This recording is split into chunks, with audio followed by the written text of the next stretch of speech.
আসসালামু আলাইকুম ওরহমতুল্লাহি ওবারাকাতুহু। প্রিয় ভাইরা, এখন শুনছেন মাওলানা তারিক জামিল রচিত আলোকিত নারীর বয়ান ২, ইত্তিবাই রাসূল সাল্লাল্লাহু আলাইহি ওয়াসাল্লাম ও নারী জাতি।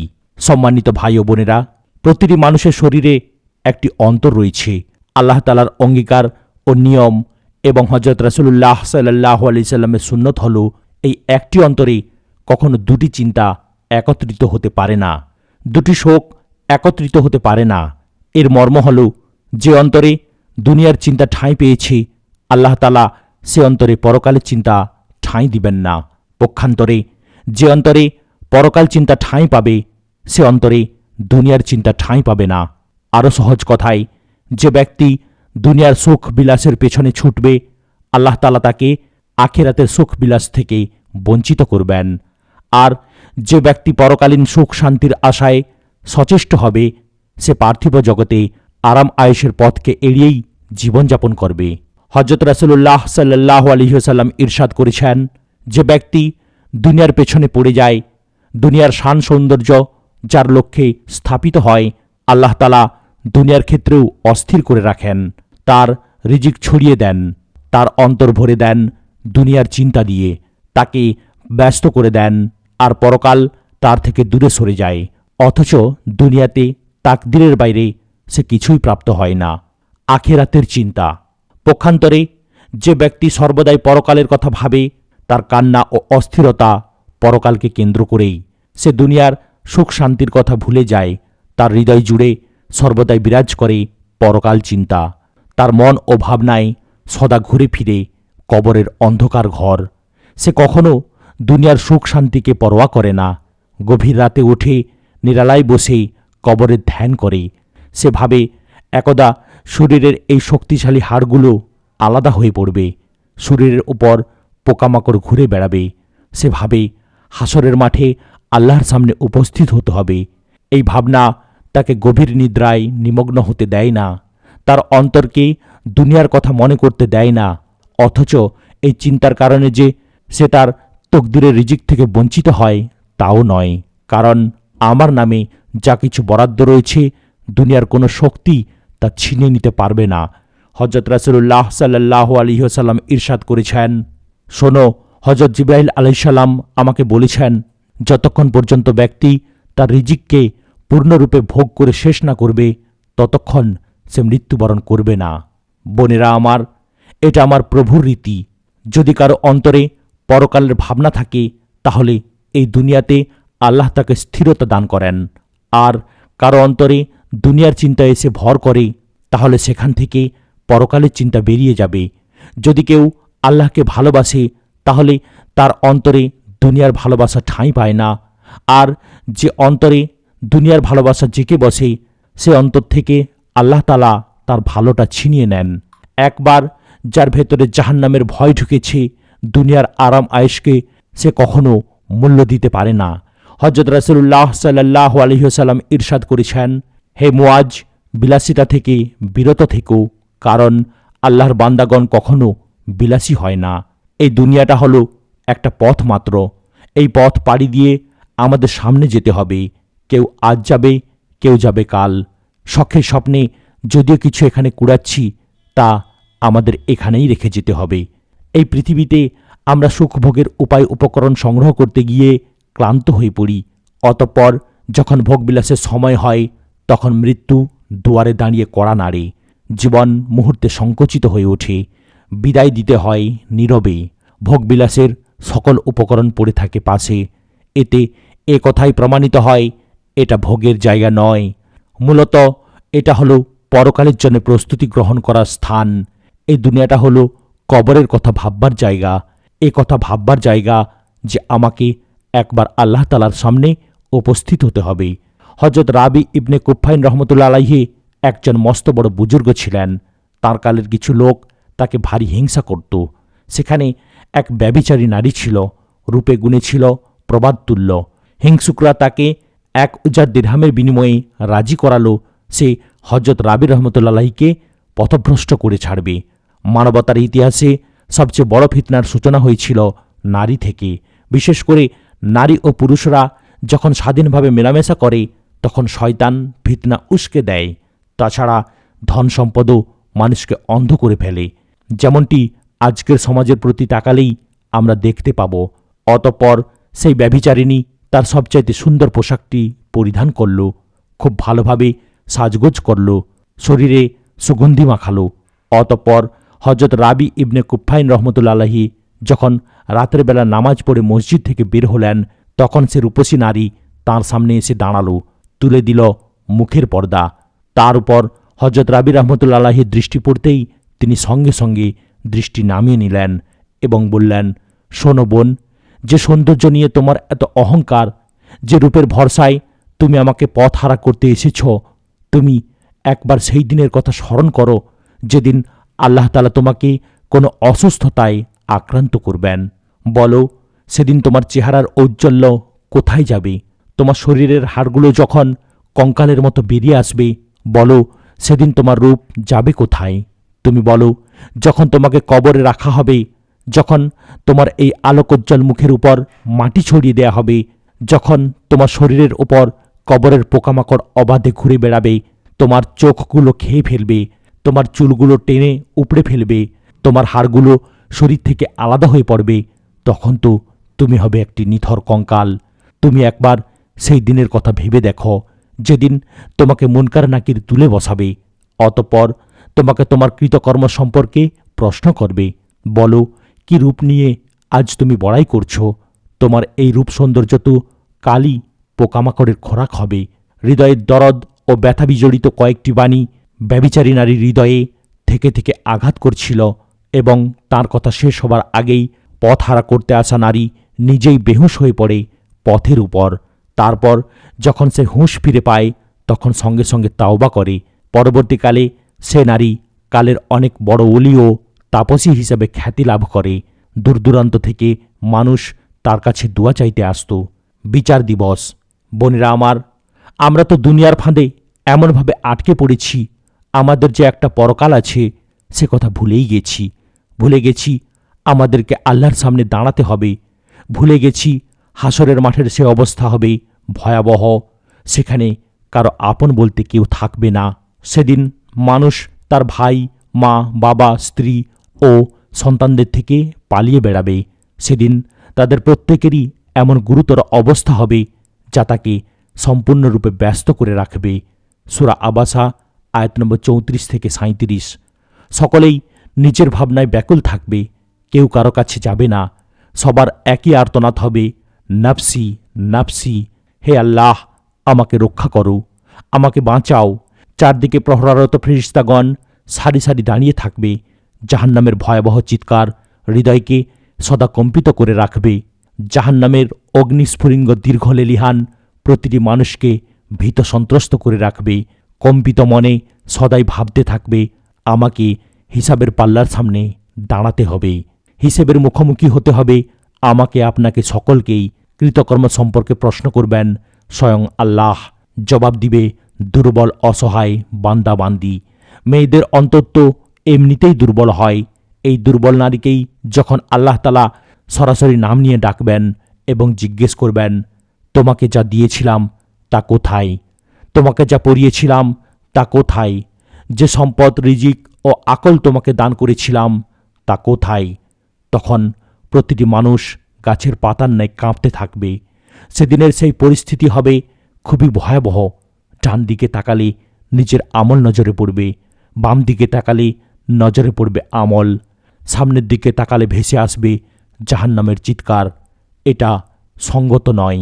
পৃথিবীকে যখন চূর্ণ বিচূর্ণ করা হবে এবং যখন তোমার প্রতিপালক উপস্থিত হবেন ও সারিবদ্ধভাবে ফিরিস্তাগণও, সেদিন জাহান্নামকে উপস্থিত করা হবে এবং সেদিন মানুষ উপলব্ধি করবে। তখন এই উপলব্ধি তার কি কাজে আসবে? সে বলবে, হায়, আমার এই জীবনের জন্য যদি আমি কিছু অগ্রিম পাঠাতাম। সূরা ফাজর আয়াত নম্বর 21 থেকে 24। জালেম ব্যক্তি সেদিন নিজ হস্তদ্বয় দংশন করতে করতে বলবে, হায়, আমি যদি রাসূলের সাথে সৎপথ অবলম্বন করতাম। হায়, দুর্ভোগ আমার, আমি যদি অমুককে বন্ধুরূপে গ্রহণ না করতাম। সূরা ফুরকান আয়াত নম্বর 27 এবং 28। দুটি ফোঁটা, দুনিয়ার দুটি অশ্রু ফোঁটা আল্লাহ তাআলার ক্রোধকে শীতল করতে পারে, 2 ফোঁটা অশ্রু জাহান্নামের আগুনকে নিভিয়ে দিতে পারে। হযরত রাসূলুল্লাহ সাল্লাল্লাহু আলাইহি ওয়াসাল্লাম ইরশাদ করেছেন, আমার এক উম্মতকে দেখলাম সে জাহান্নামে পতিত হচ্ছে, আর দুনিয়াতে আল্লাহর ভয়ে বিগলিত 1 ফোঁটা অশ্রু এসে তাকে ধাক্কা দিয়ে জাহান্নাম থেকে বের করে একদিকে দাঁড় করিয়ে দিল। এ হল আল্লাহর ভয়ে নির্গত অশ্রুর মূল্য। যে অশ্রু নির্গত হয়েছে এই পৃথিবীতে, কিন্তু দুর্ভাগ্যবশত এই পৃথিবীতে যারা কাঁদবার সুযোগ পায়নি, আল্লাহর ভয়ে এই পৃথিবীতে যারা অশ্রু বিসর্জন দেয়নি, পরকালে সেই অশ্রুতে নৌকা চলবে, কিন্তু সে অশ্রু তাদের এক বিন্দু উপকারে আসবে না। সেদিন আল্লাহ বলবেন, পালাবে কোথায়? সূরা কিয়ামা আয়াত নম্বর 10। রাতের অন্ধকার নেই, কোনো রক্ষিত কক্ষও নেই, পাহাড়ের টিলা নেই, নেই কোনো গর্তও। অতঃপর তিনি তাকে পরিণত করবেন মসৃণ সমতল ময়দানে। সূরা তোহা আয়াত নম্বর 106। সেদিন উপস্থিত করা হবে তোমাদেরকে, এবং তোমাদের কিছুই গোপন থাকবে না। সূরা হাক্কাহ আয়াত নম্বর 18। না আশ্রয়স্থল নেই, সেদিন ঠাঁই হবে তোমার প্রতিপালকেরই কাছে। সূরা কিয়ামা আয়াত নম্বর 11 এবং 12। সেদিন মানুষকে অবহিত করা হবে সে কি অগ্রে পাঠিয়েছিল এবং কি পশ্চাতে রেখে গেছে। সূরা কিয়ামা আয়াত নম্বর 13। আল্লাহ তাআলা কত যে দয়ালু! এই পৃথিবীতে তিনি আমাদের উপর তাঁর রহমতের পর্দা ছড়িয়ে রেখেছেন, আমাদের পাপগুলোকে ঢেকে রেখেছেন। আমাদের চোখ অন্যায়ের প্রতি দৃষ্টি দেয়, কিন্তু ফিরিস্তাগণ আমাদেরকে এসে থাপ্পড় মারে না। আমরা নিষিদ্ধ বিষয়ের প্রতি কান পেতে বসি, কিন্তু ফিরিস্তাগণ আমাদের কান এসে বন্ধ করে দেয় না। আমরা অন্যায় পথে পা বাড়াই, কিন্তু ফিরিস্তাগণ লাঠি নিয়ে এসে আমাদের পা ভেঙে দেয় না। এসবই আল্লাহর অনুগ্রহ। তাওবার অপেক্ষা। বোনেরা আমার, আকাশের ফিরিস্তাগণ যখন দেখে আমরা আল্লাহর দেয়া নিয়ামত ভোগ করে আবার তাঁরই হুকুমের বিরোধিতা করি, তাঁর হুকুমকে অবলীলায় উপেক্ষা করে চলি, তখন তারা আল্লাহ তাআলার কাছে অনুমতি চায়।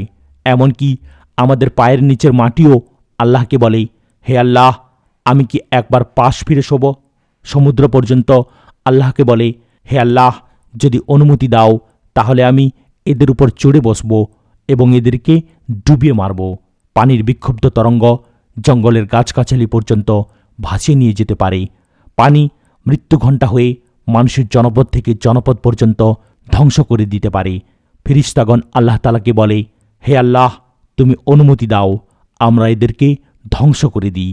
আল্লাহ তাআলা বলেন, তোমরা যদি এদেরকে সৃষ্টি করে থাকো তাহলে ধ্বংস করে ফেলো, সুযোগ দেওয়ার প্রয়োজন নেই। আর যদি আমি তাদেরকে সৃষ্টি করে থাকি তাহলে আমার ও আমার বান্দাদের মাঝে এসে নাক গলাবে না। আমি আমার বান্দার তাওবার অপেক্ষায় আছি। সে যদি দিনের বেলা তাওবা করে আমি তার তাওবা কবুল করব, যদি রাতের বেলা তাওবা করে আমি তাও কবুল করব। আল্লাহ তাআলার করুণা বড়ই বিস্ময়কর। সারা জীবন অপরাধ করার পর জীবন সায়াহ্নে এসে যদি কেউ কৃত অপরাধের প্রতি অনুতপ্ত হৃদয়ে তাওবা করে, আল্লাহ তাআলার রহমত সঙ্গে সঙ্গে তাকে কোলে তুলে নেয়। সন্দেহ নেই আল্লাহ তাআলা আমাদের জন্যে আমাদের মা বাবার চাইতেও বেশি দয়ালু, বেশি মমতাপ্রবণ। আল্লাহর রহমত একটি বিস্ময়কর ঘটনা। হযরত উমর রাদিয়াল্লাহু তাআলা আনহুর কালে মদিনায় এক গ্রাম্য গায়ক বাস করত। প্রাচীন বাদ্যযন্ত্রের তালে গান গেয়ে বেড়াত। যখন ইসলাম এলো, গান বাজনা নিষিদ্ধ হলো, গান শোনা বিবেচিত হলো মহাপাপ বলে, তারপরও সে লুকিয়ে লুকিয়ে গান গেয়ে বেড়াত। এটাই ছিল তার পেশা। বার্ধক্যে এসে যখন তার কণ্ঠের সুর হারিয়ে গেল, তখন মানুষ তাকে উপেক্ষা করে চলল। ফলে তার জীবিকার পথ বন্ধ হয়ে গেল, জীবন হয়ে উঠল দুঃসহ।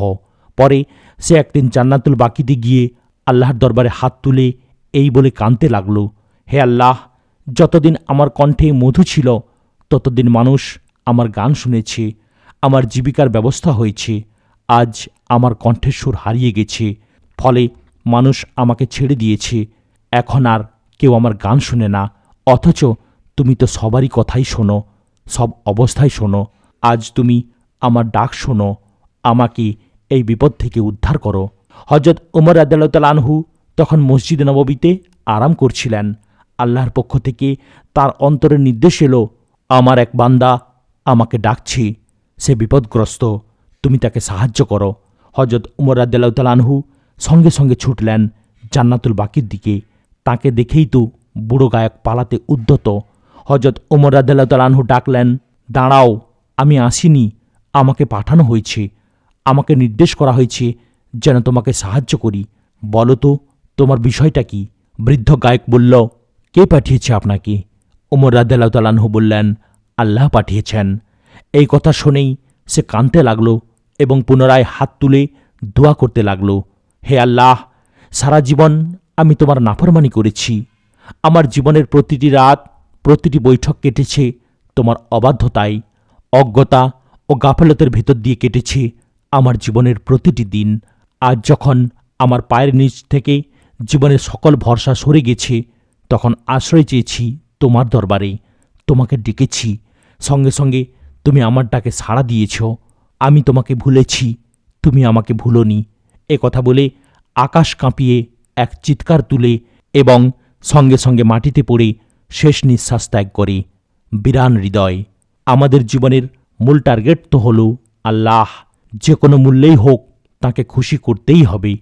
আমাদের জীবন মরণ সব কিছুই হবে তার বিধানের অধীন। তার নবীর পথই হবে আমাদের জীবন চলার একমাত্র পথ।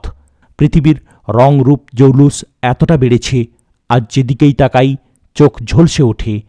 কিন্তু বোনেরা আমার, হৃদয়ের দিকে তাকালে মনে হয় আমাদের হৃদয় পড়ে আছে বিরান। পৃথিবীর কোথাও মানবতার ছিটে ফোঁটাও নেই। মানুষ আছে, মানুষের গুণ নেই। বাড়িঘর দৃশ্যত আলোকিত, কিন্তু হৃদয়হীন। প্রকৃত অর্থে অমাবস্যা রাতের চাইতেও অধিক অন্ধকার। রাতভর চারদিকে বিদ্যুতের বাতি জ্বলে। গভীর রাতেও সড়কে সুঁই পড়ে গেলে বিদ্যুতের আলোতে তুলে নেওয়া যায়। এ হলো আমাদের পার্থিব ভুবন। কিন্তু আমাদের হৃদয় জগৎ এতটা বিরান, সেখানে কোথাও কোনো আলোর ছোঁয়া নেই। দৃশ্যত চারিদিকে তাকালে সবুজ শ্যামল মনে হয়। দৃষ্টি যতদূর যায় লকলোকানো ফসল। চারিদিকে কেবল সবুজ আর সবুজ, অথচ হৃদয়ের জমিন মরুভূমির মাটির চাইতেও অধিক বন্ধা। সেখানে সবুজের কোনো চিহ্ন নেই। যে হৃদয়ে আল্লাহর ভালোবাসা নেই, যে হৃদয়ে আল্লাহ নামের আকুলতা নেই, যে হৃদয়ে প্রভু প্রেমের আকর্ষণ নেই, যে হৃদয় রাতের গভীরে ওঠে মুসল্লায় গিয়ে দাঁড়াতে উৎসাহিত করে না, যে হৃদয় কপালকে মাটিতে টেনে নিয়ে যায় না, যে হৃদয় পাপী মনকে অশ্রু বিসর্জনে তাড়িত করে না, সে হৃদয় তো হৃদয় নয়, সে হৃদয় তো পাথরের চাইতেও কঠোর। বোনেরা আমার, আজ যারা স্ত্রী, তারা তাদের স্বামীদের ভালোবাসার স্বাদ আস্বাদন করেছে। মা বাবা সন্তানের ভালোবাসার গন্ধ লাভ করেছে। এই পৃথিবীতে আমরা সকলেই অর্থ করি ও সোনারূপার ভালোবাসা চোখে দেখেছি, কিন্তু যা চোখে দেখিনি তা হলো আল্লাহর ভালোবাসা, আল্লাহর প্রেম। আজ আমাদের হৃদয়ে আল্লাহ প্রেমে কাঁদার, অস্থির হওয়ার, কষ্ট ভোগ করার দৌলত নেই। এই উম্মত আজ বন্ধা হয়ে পড়েছে। হৃদয় জগৎ তাদের বিরান, হৃদয় তাদের অন্ধ। চোখ আলোকিত, ঘর উজ্জ্বল, কিন্তু হৃদয় আঁধারে আচ্ছাদিত। যারা আল্লাহর ভয়ে রাতের গভীরে ওঠে কাঁদত, তারা আজ নেই। এখন আমাদের রাত কাটে মৃতদের মতো, আমাদের দিন কাটে বেকার। আজ নারীরা নির্যাতিত। আজকের নারীদের জন্যে খাবার রান্না করা, ঘর গোছানো আর সন্তান লালন পালন ব্যতীত অন্য কোনো কর্তব্যের কথা বলাই হয় না। আমরা মূলত আমাদের মুসলমান ভাই ও বোনদের সমীপে এইটুকু বলতে চাই, আমাদের জীবনের মূল টার্গেট হল আল্লাহর সাথে সম্পর্ক স্থাপন করা। আল্লাহর প্রতি ভালোবাসা ও হযরত রাসূলুল্লাহ সাল্লাল্লাহু আলাইহি ওয়াসাল্লামের প্রতি ভালোবাসাই হল আমাদের জীবনের মূল পুঁজি। এই পুঁজিকে সামনে রেখেই মূলত আমাদের অগ্রসর হতে হবে। এর বাইরে যা কিছু আছে সবই থাকবে পেছনে। কিন্তু কি করব? আমাদের নারীগণ সকালে নাস্তা থেকে অবসর হতেই দুপুরের রান্না শুরু হয়ে যায়। দুপুরের খানাপিনা শেষ হতেই শুরু হয় বিকালের চায়ের প্রস্তুতি। বিকালের চা নাস্তা থেকে অবসর হতেই শুরু হয় রাতের খানাপিনার আয়োজন। অতঃপর ক্লান্ত শরীরে তারা এলিয়ে পড়েন বিছানায়। গভীর অবসন্নতা ও ক্লান্তির ভিতর দিয়ে কেটে যায় রাত। সকাল থেকে সন্ধ্যা পর্যন্ত সকল আয়োজনের কেন্দ্রবিন্দু হয় পেট, যা মূলত পেশাব পায়খানারই আয়োজন। অথচ আমরা আমাদের অতীতের দিকে তাকালে দেখব যে হযরত রাসূলুল্লাহ সাল্লাল্লাহু আলাইহি সাল্লামের ঘরে 2 মাস পর্যন্ত চুলায় আগুন জ্বলত না। কোনো খাবার রান্না করার আয়োজন হতো না, ঘরে কোনো অলংকার ছিল না, অতিরিক্ত কাপড় চোপড় ছিল না ঘর গোছানো আর রান্নাবান্নার বিচিত্র আয়োজন। তবে হৃদয় ছিল আল্লাহর ভালোবাসায় কানায় কানায় পূর্ণ। এক নারীর নবী প্রেম। হজরত রাসূলুল্লাহ সাল্লাল্লাহু আলাইহি সাল্লামের ওফাতের পর হজরত আয়েশা সিদ্দিকা রাদিয়াল্লাহু তাআলা আনহার ঘরে এসে উপস্থিত হল, আরজ করল, আমি হজরত রাসূলুল্লাহ সাল্লাল্লাহু আলাইহি সাল্লামের কবর মুবারক জিয়ারত করতে চাই। হজরত আয়েশা রাদিয়াল্লাহু তাআলা আনহা হুজরা মুবারকের দরজা খুলে দিলেন, আর সে ভক্ত নারী হজরত রাসূলুল্লাহ সাল্লাল্লাহু আলাইহি সাল্লামের কবর জড়িয়ে ধরে কাঁদতে লাগল, আর কাঁদতে কাঁদতে এই পৃথিবী থেকে বিদায় গ্রহণ করল। আমরা মূলত এই তাবলিগি সাধনার মধ্য দিয়ে পৃথিবীর সকল নরনারীর হৃদয়ে নবী প্রেমের সেই প্রদীপই পুনরায় প্রজ্বলিত করতে চাই। আমাদের কর্তব্য হল পৃথিবীব্যাপী এই পয়গাম ছড়িয়ে দেয়া। আমরা বলতে চাই, আল্লাহর সন্তুষ্টি, আল্লাহ প্রেম ও হজরত রাসূলুল্লাহ সাল্লাল্লাহু আলাইহি সাল্লামের ভালোবাসাই আমাদের জীবনের প্রথম টার্গেট। খানাপিনা, স্ত্রী সন্তান, ব্যবসা বাণিজ্য, অন্য সব কিছু থাকবে প্রয়োজনের সারিতে জীবনের দ্বিতীয় স্তরে। এই পৃথিবীতে আমাদের ব্যবসা বাণিজ্য করার জন্য প্রেরণ করা হয়নি, আমাদেরকে প্রেরণ করা হয়েছে হজরত রাসূলুল্লাহ সাল্লাল্লাহু আলাইহি সাল্লামের অনুসরণে জীবনযাপন করার জন্যে। এই পৃথিবীর সকল নারী হজরত রাসূলুল্লাহ সাল্লাল্লাহু আলাইহি সাল্লামের কন্যা সম। আমাদের সকলের আকা ও মনিব হলেন তিনি। জীবন চলার পথে আমাদের কোনো মর্জি খুশি নেই। আল্লাহ যা চাইবেন আমাদেরকে তাই করতে হবে। আল্লাহর হাবিব যা আদেশ করবেন সেটাই হবে আমাদের প্রধান কর্তব্য। একবার হজরত সাদ রাদিয়াল্লাহু তাআলা আনহু হজরত রাসূলুল্লাহ সাল্লাল্লাহু আলাইহি সাল্লামের খেদমতে উপস্থিত হয়ে আরজ করলেন, ইয়া রাসূলুল্লাহ সাল্লাল্লাহু আলাইহি ওয়াসাল্লাম, আমি একজন গরিব মানুষ, বিয়ে করতে চাই। দেখতে হজরত সাদ রাদিয়াল্লাহু তাআলা আনহু ছিলেন কুচকুচে কালো। হজরত রাসূলুল্লাহ সাল্লাল্লাহু আলাইহি ওয়াসাল্লাম তার এই আবেদন শোনার পর বললেন, আমর ইবনে ওয়াহাবকে গিয়ে বলো সে যেন তার কন্যাকে তোমার কাছে বিয়ে দেয়। আমর ইবনে ওয়াহাব ছিলেন আরবের বিখ্যাত সাকিফ কাবিলার একজন সম্ভ্রান্ত ব্যক্তি। তার কন্যা ছিল রূপে গুণে অপূর্ব। তাছাড়া আমর ইবনে ওয়াহাব ছিলেন ধনী মানুষ, অথচ হজরত সাদ রাদিয়াল্লাহু তাআলা আনহু একে তো গরিব, তার উপর হাবশি কালো। তাই তিনি যখন পয়গাম নিয়ে কন্যার বাপের সাথে আলোচনা করলেন, তখন হজরত আমর মেয়ের ভবিষ্যতের কথা চিন্তা করে ভাবলেন, আমার ধনী ও সুন্দরী মেয়ে এই গরিব ও কৃষ্ণ লোকটির সাথে কিভাবে জীবন কাটাবে। তাই তিনি এই প্রস্তাবকে সরাসরি অস্বীকার করে দিলেন। কন্যা যখন জানতে পারল হজরত রাসূলুল্লাহ সাল্লাল্লাহু আলাইহি সাল্লামের পক্ষ থেকে আগত পয়গামকে তার বাবা ফিরিয়ে দিয়েছে, তখন ঘরে যেতেই কন্যা বাবাকে বলল, আব্বাজান, আপনি কার পয়গাম ফিরিয়ে দিয়েছেন? এখনই হজরত রাসূলুল্লাহ সাল্লাল্লাহু আলাইহি সাল্লামের খেদমতে গিয়ে হ্যাঁ বলে আসুন। আমাদের প্রতি আল্লাহর আযাব নেমে আসার আগেই উঠে যান। এই পয়গামের বাহক যেমনই হোক, কারণ একে পাঠিয়েছেন হজরত রাসূলুল্লাহ সাল্লাল্লাহু আলাইহি ওয়াসাল্লাম। এই হল আমাদের গর্বের নারী জাতি। একদা যাদের হৃদয় ছিল নবী প্রেমে কানায় কানায় পূর্ণ, তারা হজরত রাসূলুল্লাহ সাল্লাল্লাহু আলাইহি সাল্লামের ভালোবাসায় হৃদয়ের সকল আবেগ ও স্বপ্নকে অবলীলায় বিসর্জন দিতেন। প্রিয় ভাইয়েরা, আজ এখানেই সমাপ্ত করলাম। ভিডিওর পরবর্তী অংশ দেখার জন্য চ্যানেলটিকে সাবস্ক্রাইব করুন, লাইক, কমেন্ট এবং শেয়ার করতেও ভুলবেন না। আসসালামু আলাইকুম ওয়া রাহমাতুল্লাহি ওয়া বারাকাতুহু।